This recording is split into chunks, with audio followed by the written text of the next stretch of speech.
Assalamualaikum warahmatullahi wabarakatuh.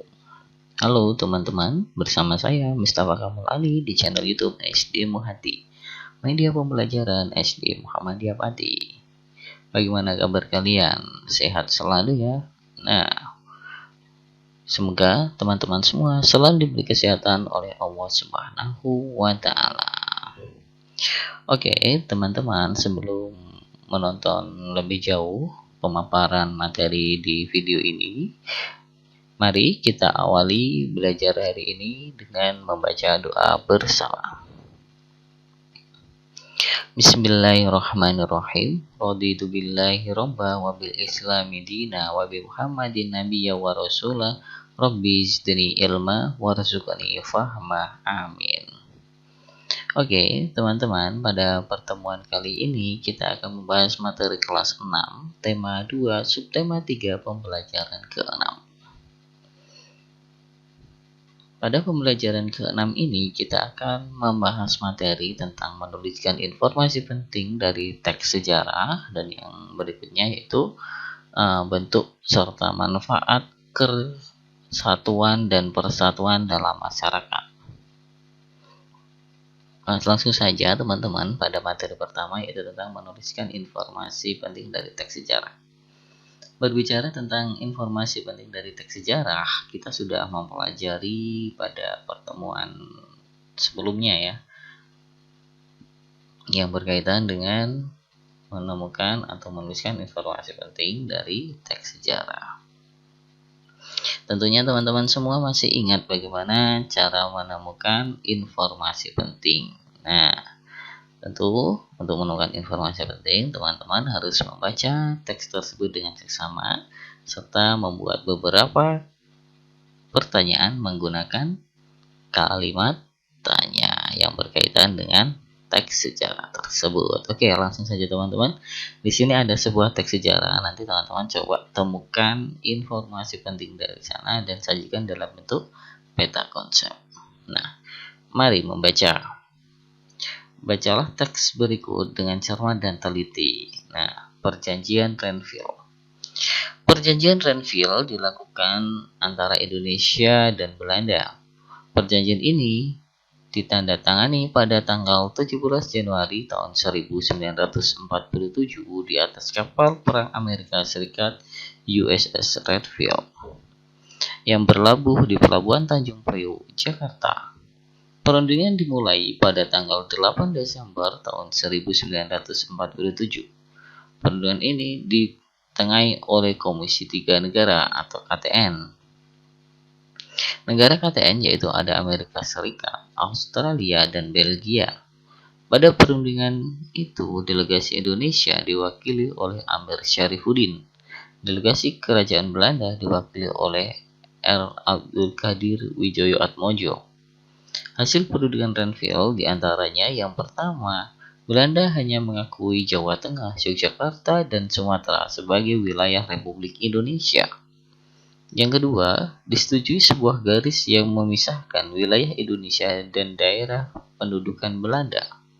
Yang ketiga, TNI harus ditarik mundur dari daerah-daerah kantongnya di daerah Jawa Barat dan Jawa Timur. Nah, teman-teman, itu tadi teks kaitan tentang teks sejarah tentang Perjanjian Renville. Setelah membaca teks tadi, sekarang coba temukan informasi penting dari teks tersebut dan sajikan dalam bentuk peta konsep seperti yang ada di layar ini ya. Silakan teman-teman menuliskan di buku teman-teman semua. Oke, teman-teman, untuk selanjutnya materi berkaitan tentang bentuk serta manfaat persatuan dan kesatuan dalam masyarakat. Dalam mempertahankan persatuan dan kesatuan, rakyat memegang peran yang sangat penting ya teman-teman ya. Kesatuan dan persatuan baru terbentuk karena adanya kesadaran dari masyarakat untuk bersatu. Bersatunya masyarakat berperan penting sebagai pendukung utama pembangunan nasional. Apabila pembangunan nasional berjalan dengan baik, maka kesejahteraan rakyat akan tercapai. Oleh karena itu, perilaku yang menunjukkan persatuan dan kesatuan harus tampak dalam kehidupan sehari-hari. Persatuan dan kesatuan dapat diwujudkan dalam berbagai bidang kehidupan. Di antaranya, yang pertama, kehidupan bermasyarakat, dan yang kedua, kehidupan berbangsa dan bernegara. Oke, teman-teman, kita akan bahas satu-satu. Nah, di sini, kehidupan bermasyarakat. Dalam kehidupan bermasyarakat, berbagai bentuk keragaman sangat terlihat ya, teman-teman, tentunya.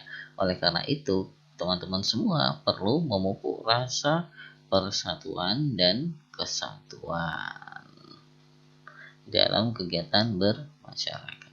Berikut ini ada beberapa contoh perilaku kesatuan dan persatuan dalam kehidupan bermasyarakat. Di antaranya yang pertama, mengadakan festival kebudayaan. Terus teman-teman mungkin bisa kerja bakti membersihkan lingkungan tempat tinggal, atau mungkin mengadakan acara bakti sosial di lingkungan sekitar. Selain itu masih ada banyak lagi ya teman-teman yang berkaitan dengan perilaku kesatuan persatuan di masyarakat. Oke, untuk selanjutnya kita akan membahas tentang kehidupan berbangsa dan bernegara. Ini teman-teman ya, tanpa persatuan dan kesatuan maka pembangunan nasional akan terhambat ya teman-teman. Nah, bangsa yang terpecah belah, masyarakatnya tidak akan sejahtera. Tentunya seperti itu ya. Nah, berikut ini ada contoh-contoh perilaku kesatuan dan persatuan dalam kehidupan berbangsa dan bernegara. Yang pertama yaitu menaati peraturan yang berlaku.